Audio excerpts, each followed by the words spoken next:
आप देख रहे हैं एसडीएम न्यूज़। मैं हूं अंसारी। इस वक्त मैं औरंगाबाद के शहर तथा ज़िला सदर हिशाम उस्मानी साहब के कार्यालय आया हूं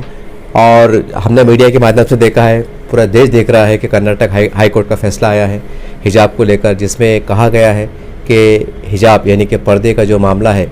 वो इस्लाम के दायरेकार में नहीं आता या तथा इससे इस्लाम से कोई ताल्लुक़ नहीं। ऐसी कोई इस तरह का फैसला आया जिसको लेकर हम समझते हैं हमारे देश के 25 करोड़ मुसलमानों में एक गम का माहौल है, एक डर का माहौल है। और हमने देखा इससे पहले शाबानो केस के अंदर भी और उसके बाद बाबरी मस्जिद केस आया था, तो एक डर पैदा हो गया है देश के मुसलमानों में खास करके कि कोर्ट के जिस तरह फैसले आने लगते हैं और जिस तरह से फैसले आ चुके हैं तो कहीं ना कहीं एक शक शुबात भी बढ़ गए हैं। और हम मौजूद हैं कांग्रेस की सत्ताधारी पार्टी के पास, महाराष्ट्र में आघाड़ी सरकार में है। अब ये देखना ये है कि ये लोग सत्ता में है, ताकत में है, ये ऊपर नुमाइंदगी किस तरह से करते हैं, इनके अपने तासुरात क्या है। सर, आप सबसे पहले ये आपने भी कोर्ट का फैसला पढ़ा होगा मीडिया के माध्यम जो भी है, आप सबसे पहले आप बतौर शहर सदर जिला तथा आपकी पार्टी की भूमिका क्या है और आप क्या कहना चाहते हैं? ये जो फैसला आया है ये बहुत ही दुर्भाग्यपूर्ण है। बहुत अफसोस की बात है कि हिंदुस्तान के एक बहुत बड़े कोर्ट से इस किस्म का फैसला दिया जाना ये बिल्कुल भी हमारी निगाह में सही नहीं है। अब वो कोर्ट का है तो उसको हमको आदर करना पड़ेगा, लेकिन साथ ही साथ बाबा साहेब अम्बेडकर का जो बनाया हुआ संविधान है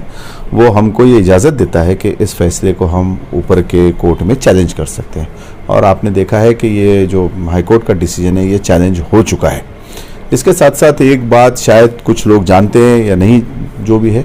बॉम्बे हाई कोर्ट में इसी किस्म की एक याचिका एक मुस्लिम बहन ने अभी लगाई थी,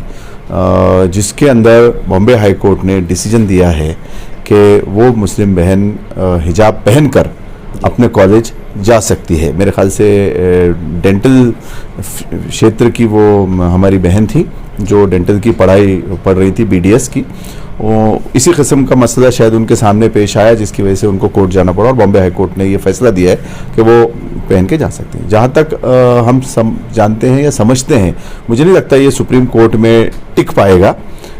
जिस तरीके से ये किया गया इसमें हमको कहीं ना कहीं एक सियासत का भी असर लगता है। इसमें से एक उस किस्म की बू आती है कि ये जो फैसला दिया गया कहीं ना कहीं सियासी जो मुल्क में जो हालात चल रहे हैं या जो सत्ता में है अभी बैठे हुए, वो प्रदेश में या केंद्र में, ये कहीं ना कहीं दबाव, क्योंकि आप देख रहे हैं कि कोर्ट्स में भी इस वक्त जो है वो जो सत्ताधारी पार्टी है देश में उनका अमल दखल हो चुका है। चाहे वो बाबरी मस्जिद के जो राम जन्मभूमि का केस हो तो उसके जज को जो है तो राज्यसभा दे दी गई तुरंत बाद, जो कि मुझे लगता है कि हिंदुस्तान के इतिहास में पहली बार हुआ। जो हमारे देश का मुख्य न्यायाधीश होता है सुप्रीम कोर्ट का, सीजीआई जिसको हम कहते हैं, चीफ जस्टिस ऑफ इंडिया, वो पद जो है वो राष्ट्रपति के इक्विवेलेंट कहा जाने वाला पद है। उसके ऊपर कोई पद नहीं है, लेकिन उसके बाद उस पद पे बैठा हुआ व्यक्ति अगर आकर एक मेंबर ऑफ पार्लियामेंट की सीट ले लेता है तो ये और किसी के लिए नहीं, ये सीजीआई पद के लिए बिल्कुल उसकी गरिमा को ठेस पहुंचाने वाला है। और ये देश के अंदर जो यानी हमारे एक सम्मानित पद हैं उसको कहीं ना कहीं छोटी करने वाली ये घटना है। और इसी किस्म से बीजेपी हर चीज़ को इस देश के अंदर मुझे लगता है कि कहीं ना कहीं पूरे विश्व में अपमानित करने का काम कर रही है। और ये जो आइडियोलॉजी है जिसके खिलाफ हमारी पार्टी और देश के सारे सेक्युलर पार्टीज जो लड़ रहे हैं,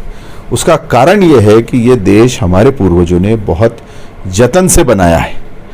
और हमारी सबकी ये जिम्मेदारी बनती है कि हम इस देश की परंपरा को और इसमें जो वैल्यूज़ हैं, जो एक हमारा कंपोजिट कल्चर है, उसको हम बरकरार रखें, बनाए रखें। लेकिन बीजेपी के दबाव के चलते या उनका एक आइडियोलॉजी का इतना ज़्यादा उन्होंने प्रभाव अपने लोगों पे डाल दिया है कि वो बड़ी अनफॉर्चुनेट बात है कि वो न्यायपालिकाओं तक पहुंच चुका है। तो इस बात की हम कठोर निंदा करते हैं, या इस बात से हम बिल्कुल डिसएग्री करते हैं कि कोर्ट का ये कहना कि ये जो हिजाब जो है ये इस्लाम का हिस्सा नहीं है, जबकि कुरान शरीफ में कई आयतों के अंदर साफ साफ ये आता है महिलाओं के लिए कि जब आप बाहर जाएं तो अपने सर पे एक कपड़ा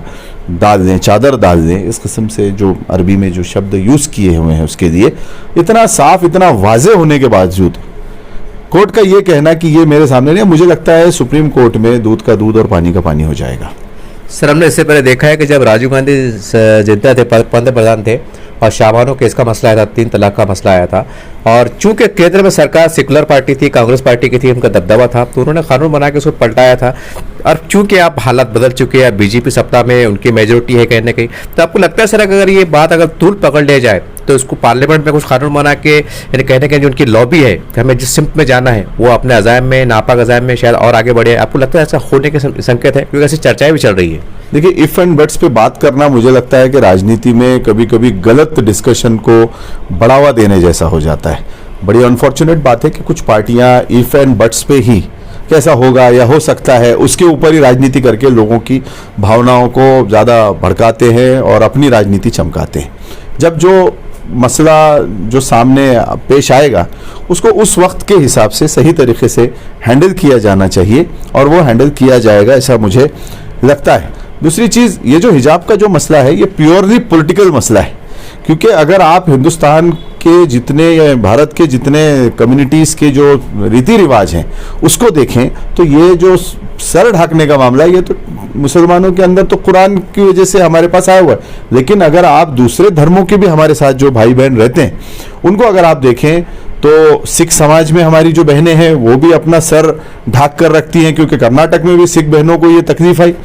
हमारे पास जो गुजराती, मारवाड़ी और हिंदू समाज की जो बहनें हैं या माएँ हैं वो अपना सर ढक कर रखती हैं। और यही हमको बहुत अफसोस हो रहा है कि हिंदुस्तान जैसे मुल्क के अंदर जो आज हम अपनी संस्कृति को सजोए रखने की बात करते हैं और हम ही अपनी संस्कृति को नष्ट करने निकल गए। जो हमारी बहनें अगर सर उनके हिसाब से उनको खुला रखना है तो वो उनकी आज़ादी है, उसमें कोई मर्द आकर या कोई जेंट्स आकर उसमें मदाखलत करे ये भी हम बिल्कुल इसके हिमायती नहीं है। लेकिन जो बहनें सर ढक कर रखना चाहती हैं, चाहे वो रिलीजियस ग्राउंड्स पे हो या कल्चरल ग्राउंड्स पे हो, जो भी उनकी मर्जी है, उस पे मुझे लगता है कि बाबा साहेब का संविधान हमको पूरी छूट देता है कि हम अपने हिसाब से अपना वस्त्र धारण करें, खाएं पिए और अपने हिसाब से अपनी रिलीजियस वैल्यूज़ के साथ जिंदा रहें, जगें। और उसमें अगर मदाखलत की जाएगी तो ये कहीं ना कहीं संविधान से छेड़खानी करने की बात है और इनका जो मंसूबा है आगे चल के ये उसको वाजे करता है। सर, अब देखते हैं कि जब भी एक मजहबी मामला अगर कोर्ट में जाते हैं, खासकर इस्लाम के ताल्लुक से, तो कहीं ना कहीं हमारे मुस्लिम जजेस बोलिए, वकील बोलिए या जो केस दायर करते हैं वो बोलिए, कहीं ना कहीं कुरान की हदीस की स्टडी करते हैं और उस पर ढूंढते तलाशते हैं कि वाकई इससे रिलेटेड है या नहीं है। सर, इतनी बड़ी बात है, जैसा आपने कहा कि हदीस से वाज़ेह है, कुरान से वाज़ेह है, तो आपको लगता है सर कि इसमें मतलब पेश करने वालों ने से चूक हुई या जानबूझ के इसको हटाया गया, एक दिशा भूल की जिससे हम कह सकते हैं, ऐसा कुछ ऐसा लगता है सर? क्योंकि इतना बड़ा मतलब पुरावा होने के बावजूद और कोर्ट के इल्म में ये बात नहीं आ रहा, ये कहाँ तक आप उसको सही समझते हैं? देखिए, जितना हमने मीडिया रिपोर्ट्स के ज़रिए वो जो पिटिशनर्स हमारी जो बहनें हैं उनके इंटरव्यूज़ देखे हमने, उससे ये साफ वाज़े हो जाता है क्योंकि उन्होंने कोई शक शुबा अपने जो उनके वकील रहे उनके ऊपर नहीं किया। उनका ये कहना रहा कि हमारे वकीलों ने सारे पॉइंट्स साफ सामने रखे लेकिन कोर्ट ने उन दलीलों को नहीं माना। तो मुझे लगता है ये सुप्रीम कोर्ट में ये बात साफ हो जाएगी और ये कुरान शरीफ में सीधा सीधा मेंशन है, तो इसलिए सिर्फ और मतलब हम कांग्रेस पार्टी की तरफ से हम सिर्फ एक इस्लाम धर्म के ताल्लुक से बात नहीं करेंगे, हम हिंदुस्तान की सभी अपनी माँ बहनों की जो भी उनकी चॉइस है, हमारा ये मानना है कि वो उनको उनकी चॉइस के हिसाब से ज़िंदगी जीने का अधिकार देना चाहिए। एक तरफ तो बीजेपी बेटी बचाओ और बेटी पढ़ाओ का नारा देती है, लेकिन आप देख रहे हैं कि बेटियां जो हैं या बहनें जो हैं वो एग्ज़ाम का या क्लासेस का बहिष्कार करके बाहर निकल जा रही है। लेकिन बड़े अनफॉर्चुनेट बात है कि हमारे देश के प्रधानमंत्री जी उस पर मुंह नहीं खोल रहे, वो प्रचार मंत्री बने हुए हैं। यूपी का चुनाव खत्म हुआ, वो गुजरात में निकल गए प्रचार करने के लिए। तो ये अगर आप इतने ही संवेदनशील हैं मुस्लिम बहनों के बारे में और हमारी बेटियों के बारे में कि वो पढ़े, तो आप उसके बीच में एक छोटी सी बात जो आपके जहन में आपके छोटे से जहन में गलत बात आ चुकी है, आप उसकी वजह से बेटियों का पढ़ने में क्यों बाधा बन रहे हैं, ये हमारा मानना है। सर, हम देखते हैं कि हमारे महाराष्ट्र में हमने देखे हैं, बल्कि देश भर में ऐसी कई घटनाएं देखने को मिली हैं कि वैलेंटाइन डे, इसके हमने देखा है कि कई चंद मुट्ठी पर हिंदू तंजीमें जो है तो कॉलेज के ग्राउंड में जाके, कॉलेज के कैंपस में जाके, गार्डनों में जाके उनको कई मारा पीटा भी गया, हकारा भी गया, उसके कई वीडियोस आज भी गर्दिश करते रहते हैं। तो कितनी हैरत की बात है साहब, आपको नहीं लगता साहब कि एक तरफ कुछ तंजीमें जो है तो लड़की लड़का आज़ादाना मिले नहीं, एक तरह के अय्याशियाँ ना करे, उसके लिए आप रोकथाम करते हैं और ये कहते हैं कि हम मगरिब के कल्चर को यहाँ नहीं लाएंगे, और एक लड़की चाहे किसी भी धर्म की और खासकर मुसलमान की पल्लू लटका के जाती है और कहने की अपनी इज्जत का दिफा करती है, तो ये दोनों में फ़र्क क्या महसूस करते हैं आप? किस तरह की राजनीति चल रही है? इसको मैं एक ही लाइन में एक्सप्लेन करना चाहूँगा। हम लोग सब सोशल मीडिया पे एक्टिव नागरिक हैं और कई चैनल्स आजकल आ चुके हैं सामने जिसको कि सरकार बिल्कुल भी पसंद नहीं करती। उसके जो यानी जो लोग हैं या जो स्टैंड अप कॉमेडियंस है, उनको आपने देखा है कि उनको केसेस में अटका दिया गया या उनके ऊपर कोई ना कोई झूठे कार्रवाई करके उन लोगों को परेशान किया जा रहा है। तो ऐसे जो भी आजकल घटनाएं खुद बीजेपी करती है और उसके एंड में वो जो वीडियोस बनते हैं उन चैनलों द्वारा या उन पेजेस द्वारा, तो उसमें मोदी जी का ही एक लाइन है जो उन्होंने किसी भाषण में कहा था और वो उसको लास्ट में जोड़ देते हैं। तो उन्होंने अक्सर आपको वीडियोस में वो कहते हुए नजर आएंगे कि हिपोक्रेसी की भी कोई सीमा होती है जी। तो मुझे लगता है कि ये जो आपने बात कही, ये लाइन उस पर बिल्कुल सही बैठती है जी, कि एक तरफ आप एक बात करें और दूसरी तरफ आप दूसरी बात करें। ये उन लोगों को जो ये कर रहे हैं, जो आरएसएस के, बीजेपी के ऑफशूट्स हैं या जो लोग हैं, उनको ही अपने प्रधानमंत्री, अपने नेता की बात को याद करते हुए कहीं ना कहीं रुकना चाहिए कि हिपोक्रेसी की भी कोई सीमा होती है। सर, अब एक सवाल और है, अब महाराष्ट्र की जनता, क्योंकि अब पूरा मामला देश में गरमाया हुआ है, क्योंकि हम आज वक्त महाराष्ट्र के वासी हैं, औरंगाबाद से बात कर रहे हैं, तो जाहिर सी बात है महाराष्ट्र की बात करेंगे। और महाराष्ट्र में कांग्रेस है, राष्ट्रवादी, शिवसेना आघाड़ी सरकार में है। अब महाराष्ट्र का मुसलमान और वो तमाम सेकुलर लोग जो इस काम की निंदा कर रहे हैं, वो आपकी तरफ बड़ी आशा भरी नज़र से दिख रहे हैं कि आप जो है तो राष्ट्रपति जी से, प्रधानमंत्री से खत खिताबत करें, मुलाकात ले, क्योंकि बहुत बड़ा विश्व साहब, अगर ये विश्व सब के अंदर और अगर आगे बढ़ जाते हैं तो हम समझते हैं कि देश की एकता पे खतरा है। ये बात फैक्ट है, ये हम बड़ी जिम्मेदारी से कह रहे हैं क्योंकि हम भी पत्रकार हैं, हम भी समाज में घूमते हैं। तो क्या मेरा सवाल ये है कि आप जल्द से जल्द ये 2-4 दिन में, हफ्ते भर में एक मौसर तौर से केंद्र सरकार से, स्टेट गवर्नमेंट से नुमाइंदगी करेंगे ताकि लोगों का विश्वास बना रहे? अगर आपको याद होगा, क्योंकि आप एक पत्रकार हैं जिम्मेदार, जब ये मुद्दा दरपेश आया था, सामने आया था, जिस वक्त हिजाब की जो कंट्रोवर्सी हम तो होने ही नहीं चाहिए, बट उसको बीजेपी ने कंट्रोवर्सी बनाई, तो उस वक्त ही मतलब जिस दिन हुआ उसके अगले दिन ही हमने औरंगाबाद में माननीय जिलाधिकारी कार्यालय में जाकर कांग्रेस पार्टी की तरफ से, उसमें हमारे माइनॉरिटी के भी काफ़ी, जो हमारी माइनॉरिटी कांग्रेस है उसके भी जिम्मेदार मौजूद थे और मैं भी था, हमारे बाकी भी दीगर साथी थे, तो हमने एक मेमोरेंडम ऑलरेडी भेज चुका है इस बारे में। पहले दिन, नेक्स्ट डे ही हमने मांगनी राष्ट्रपति जी को जिलाधिकारी के थ्रू भिजवा दी थी कि ये हमारा मांगना है कि जो भी महिलाएं हैं, मुस्लिम महिलाएं हों, सिख महिलाएं हों या हिंदू महिलाएं हों,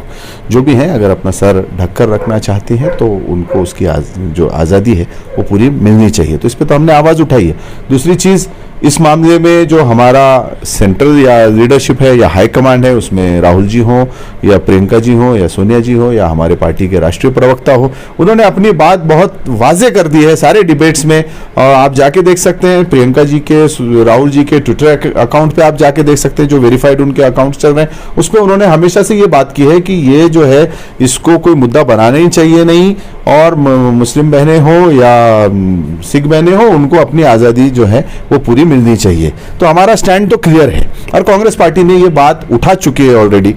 तो और भी अगर जरूरत पड़ेगी तो पार्लियामेंट में हो या कोर्ट में हो या जहां कहीं भी सड़क पे हो, हमारी पार्टी जो है वो हमारी माँ बहनों के साथ खड़ी है, जो ये लड़ाई लड़ रही हैं या उनको लगता है कि उनको ये हक मिलना चाहिए, हम बिल्कुल उनके साथ हैं। सर, अब ये बात तो मैंने आपकी बात पूरी कंप्लीट सुन लिया, आपने अपना मौक़िफ़ पार्टी का रखा। मेरा सवाल ये था उसके अंदर कि राष्ट्रवादी कांग्रेस और कांग्रेस, शिवसेना, ताकि महाराष्ट्र के मुसलमानों को लगे कि आघाड़ी सरकार है और मतलब हमारा नेतृत्व कर रही है एक मजबूती के साथ, कि सब पार्टी के जिम्मेदार, मतलब प्रधानमंत्री से बोलिए, राष्ट्रपति से बोलिए, जो भी है एक्टिव, जिससे रिलेटेड लोग हैं, उनसे नुमाइंदगी करो, एक स्क्रीन पर दिखे लोगों को, ऐसे ये बोलना चाह रहा सर। ये जो मसला है ये हमारे स्टेट का नहीं है, हमारे स्टेट में तो हिजाब से रिलेटेड कोई कोर्ट मुद्दा का नहीं मसला है सर, कोर्ट तो में आगे। कोर्ट ये कर्नाटक का कोर्ट का है और ये महाविकास आघाड़ी ये महाराष्ट्र में है। इस पे अगर बात करेगी कोई ऑथेंटिकली तो मुझे लगता है हमारी सेंट्रल लीडरशिप बात करेगी। हमारी पार्टी की सेंट्रल लीडरशिप ने, हाईकमांड ने, प्रवक्ताओं ने ये बात बिल्कुल अपनी तरफ से साफ रख दी है कि हमारा स्टैंड क्या है। हम जो है वो ये बिल्कुल इस मत के हैं, कांग्रेस बोलिए तो, क्योंकि इसमें सेंट्रल में महाविकास आघाड़ी नहीं है, जो यूपीए का जो हमारा उसमें है, लेकिन महाविकास आघाड़ी नहीं कह सकते आप ऊपर उसको। तो कांग्रेस पार्टी के तौर पे हमारा स्टैंड क्लियर है। यहाँ स्टेट में भी हमारे लीडर्स ने, आप जितने भी उसके स्टेटमेंट्स निकाल के देख लें, जो भी स्टेटमेंट पूछा गया या बात करने के कोर्ट में, ये महाविकास आघाड़ी हाजिर नहीं हो सकती वहां जाके उसके अंदर, क्योंकि ये महाराष्ट्र की सरकार है। वहां हमारा जो कर्नाटक का यूनिट है वो उसके साथ में कांग्रेस का जो हमारे डीके शिव कुमार जी वहां के अध्यक्ष हैं कर्नाटक के, तो वहां जो हमारा कांग्रेस का यूनिट है वो लड़ाई में बिल्कुल मुस्लिम बहनें या जो बेटियां हैं वो उनके साथ खड़ा है और यहाँ की सरकार ने भी उसको सपोर्ट दिया है। हमने उनसे बिल्कुल बात की है और मैं कहता हूँ कि यहाँ पे आप देखिए कि महाराष्ट्र के अंदर ऐसा कोई मामला नहीं आया और एक मामला जो किसी कॉलेज का आया था उस पर भी एक्शन लेने की बात हुई और बॉम्बे हाई कोर्ट ने उसको जो है अभी बिल्कुल हमारी एक बहन को अलाउ किया है। वो कोर्ट का जजमेंट है, मुझे लगता है सुप्रीम कोर्ट में भी वो आगे कहीं ना कहीं यूज होगा, बिल्कुल सामने आएगा। अब सर इससे हटके एक सवाल है सर, क्योंकि आप कांग्रेस पार्टी के हमारे औरंगाबाद शहर में आपने देखा होगा मीडिया के माध्यम से कि जो लड़की मुस्कान जिन्होंने चंद शरारती लड़कों को जवाब दिया था अल्लाह अकबर बोल के, उसका कहीं ना कहीं वंचित बहुजन आघाड़ी मुस्लिम इत्तेहाद फ्रंट ने लाके उनका सत्कार करना चाह रहे हैं बतौर सियासतदान, बतौर सियासी नज़र से इस पूरे मामले को कैसे देखते हैं? क्योंकि एक ऐसा माहौल भी चलाया जा रहा था कि हालात ख़राब हो जाएंगे, लाइन ऑर्डर ख़राब होगा, तो आप कैसा महसूस करते हैं कि वाकई इस पर राजनीति हो रही है या जो हो रहा था वह ठीक हो रहा था या नहीं होना चाहिए, तो फिर क्यों नहीं होना चाहिए? एक सियासी पार्टी अगर किसी एक बिटिया को या बहन को अगर एक अपने प्लेटफॉर्म पे लाके अपनी पॉलिटिक्स के लिए अगर उसको यूज़ करना चाह रही है, उसकी जो भी उसने करेज दिखाया उस बच्ची ने, तो मुझे लगता है ये एक पॉलिटिकल मफाद के लिए कुछ लोग ये कर रहे हैं। अगर आपको इतना रिस्पेक्ट है उस बिटिया के लिए तो आप उसका सत्कार वहाँ भी जाके कर सकते हैं, लेकिन आप एक बड़ा प्रोग्राम लेके अगर इस किस्म से करते हैं तो जो इनपुट्स हैं, आपको पता है कि कहीं भी कुछ इवेंट होता है उसमें एंटी सोशल एलिमेंट्स आकर, क्योंकि इस वक्त देश का जो मुल्क का जो हालत चल रहे हैं उसके अंदर भी हमको बहुत फूक के कदम रखने पड़ रहे हैं। देश एक नाजुक दौर से गुजर रहा है और बड़े अनफॉर्चुनेट है कि इस वक्त भी कुछ लोगों को सियासत सूझ रही है कि एक अलग प्लेटफॉर्म बना के वो अपना करना चाह रही है। एक्सपेरिमेंट करने का वक्त नहीं है। इससे पहले भी मैंने अपने कुछ उसमें ये बात रखी है कि ये वक्त एक्सपेरिमेंट करने का नहीं है, ये वक्त ऐसी ताकतों से एक साथ मिलकर या एक सोच के तहत लड़ने का है। अगर हम आपस में लड़ने लग जाएंगे या हम इस किस्म के मुद्दे क्रिएट करेंगे जिससे बीजेपी आरएसएस को फायदा मिलता है तो ये सही नहीं होगा। ये इनपुट्स थे कि प्रोग्राम्स में कहीं ना कहीं इस किस्म से अगर प्रोग्राम रखा जाएगा तो बीजेपी या दूसरे कोई ऐसे जो दल हैं वो उसको यूज़ करके कहीं ना कहीं वातावरण ख़राब करने का। और जो महाराष्ट्र में जो इशू नहीं है, अभी हमारा स्टेट पीसफुली चल रहा है जी, उस बिटिया के साथ बिल्कुल हमारी पूरी हमदर्दी है, सपोर्ट है और जो अगर वो मदद चाहे तो हमारी वहाँ की कर्नाटक की यूनिट उनको मदद करने के लिए तैयार है। लेकिन कहीं अगर इलेक्शन होने वाले हैं तो वहाँ उसको लाके यूज़ करना, तो मुझे लगता है कि स्टूडेंट्स को या नौजवान तबके को जो बेचारे पहले ही वो अपनी लड़ाई लड़ रहे हैं और उनको लाके हमारे पॉलिटिकल गेन के लिए यूज़ करना ये बिल्कुल भी सही नहीं है। इस तरह से आपने उस्मानी साहब को बात को सुना और हमने बहुत खुलकर बात की। आज पूरे महाराष्ट्र में और औरंगाबाद के अंदर हम देख रहे हैं कि हिजाब को लेकर कर्नाटक हाईकोर्ट का फैसला आया है, उसको लेकर एक निंदा भी हो रही है, कई तरह की चर्चाएं भी हो रही हैं और कई दबे अल्फाज में ऐसे भी कहा जा रहा है सोशल मीडिया पे, जनता चर्चा चढ़ेगी कि कई संविधान खतरे में तो नहीं आ गया है। हम ये सेकुलर पार्टी और सेकुलर पार्टी से संबंध रखने वाले लोग हैं, कांग्रेस पार्टी के जिम्मेदार है, जैसा हमने से खुलकर कहा। तो इन्होंने वाज़ेह तौर से मैसेज दिया है कि महाराष्ट्र में आघाड़ी सरकार ऐसी ताकतों की निंदा करती हैं, उनके साथ नहीं है, हम यहाँ अमन चाहते हैं। तो उम्मीद करते हैं कि तमाम ऐसे लोग अदर पार्टी के जो कहते हैं कि हम संविधान के रक्षक हैं, हम मुसलमानों का भला चाहते हैं। हर पार्टी ऐलान करती है, हम तमाम पार्टियों से कहना चाहते हैं, चाहे किसी भी पार्टी हो, चाहे शिवसेना हो, भाजपा हो और दीगर पार्टियां हो, कि जब आप मुसलमानों के हित की बात करते हैं तो जब ये आपकी परीक्षा का समय होता है कि इस वक्त आप मुसलमानों के साथ खड़े हो, इस वक्त अगर आप उनके साथ खड़े नहीं होते हैं तो फिर ये सबका साथ, सबका विकास, सबका विश्वास, ये सारी बातें बकवास लगती हैं। ये हम दिल से नहीं कह रहे हैं, हम जनता के बीच घूमते हैं, उनके मन को टटोलते हैं, जो बात निकल के आती है उनको हम अपने शब्दों के जरिए आपके सामने रखते हैं। तो उम्मीद करते हैं कि तमाम सरकारें, तमाम राजनेता लोग ये देश की अखंडता के लिए, एकता के लिए इस गिरी हुई राजनीति से हटेंगे और कुछ विकास की बात करेंगे। देश को बचाना है, समाज को बचाना है, यह समय की जरूरत है।